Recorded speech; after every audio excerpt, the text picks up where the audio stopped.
Chet el valyutasini sotib olish buxgalteriya hisobida quyidagi tartibda aks ettiriladi. Jadvalni ko'rishingiz mumkin. Biz buni misol tariqasida ko'rib chiqamiz. Demak, biz 1000 AQSh dollari miqdorida pul mablag'larini xarid qilmoqchimiz. Buning uchun tijorat bankining sotish kursi bizga kerak bo'ladi. O'sha Hamkorbank misolida ko'raveramiz.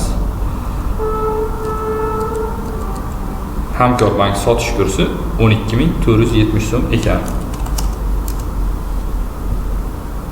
Biz 1000 dollar sotib olishimiz uchun tijorat banki kursi bo'yicha hisob raqamimizdan pul mablag'larini chiqaramiz. Hisob raqamida pul kamayadi va tranzit счётga o'tkazamiz.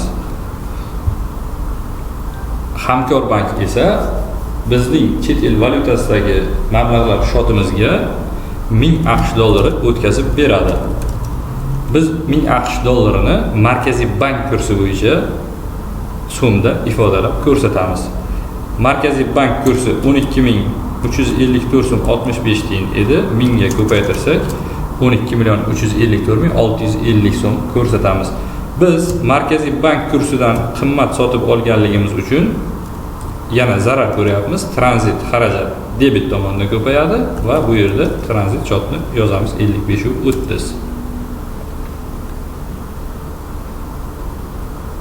Chet el valyutasidagi pul mablag'larini xarid qilish shu tartibda amalga oshiriladi. E'tiboringiz uchun rahmat.